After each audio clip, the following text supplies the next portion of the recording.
आज बहुत ही दुखद दिन है और मेरे लिए खास तौर से, क्योंकि मेरे शरद जी से बहुत ही नज़दीकी रिश्ते रहे।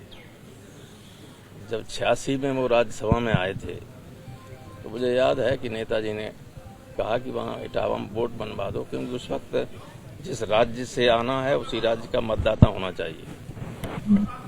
तो नोटिफिकेशन अगले दिन होना था, उसी दिन बनना था वोट।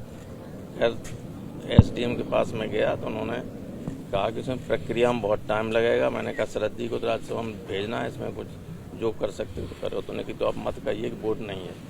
उन्होंने वोटर लिस्ट मंगाई, जिसमें मेरे घर वाला जो था उसमें आखिरी नंबर के आगे 772 था, तो 773 हाथ से लिखा, शरद यादव पुत्र नंद किशोर उम्र लिख के सर्टिफाइड कॉपी हमें दे दी जाइए, नॉमिनेशन करवाओ जाके। तो हमारे घर से पहला पता उनका जो था राज्यसभा का, वो हमारा ही था 46 से फ्रेंड्स कॉलोनी इटावा का।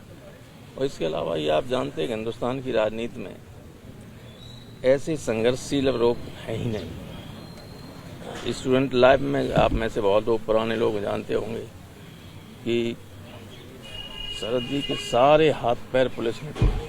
जी बताते थे सारे, लेकिन कभी उन्होंने पीछे हटे नहीं। और राज्यसभा और लोकसभा में आप लोग देखा हो, जब तक ये लोग रहे, शरद जी, एक वक्त तो शरद जी, मुलायम सिंह जी, लालू जी तीनों जो हुआ करते थे तो संसद की कार्यवाही भी देखने लायक होती थी, संसद जीवंत रहती थी। हमारे साथ हमारे बगल में ही राज्यसभा में शरद जी के बगल में ही मैं बैठता था पहली रो में। तो कभी ऐसा नहीं हुआ, अपने किसी भी मुद्दे को अगर मैंने उठाया होगा तो शरद जी ने मुझसे भी ज्यादा आगे बढ़कर हमारे उस इशू का समर्थन किया। हम लोग लगभग एक ही उम्र के थे, शरद जी हमसे 1 साल छोटे थे।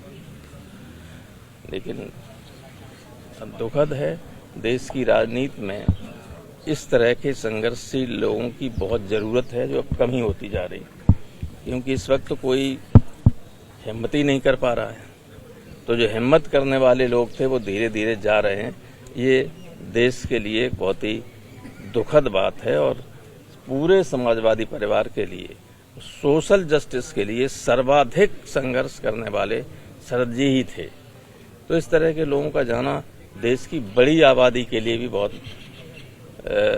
दुख की बात है और देश की राजनीति में एक जो खालीपन आ रहा है, जो शून्य आ रहा है, वो भी बहुत ही चिंता की बात है। मैं उन्हें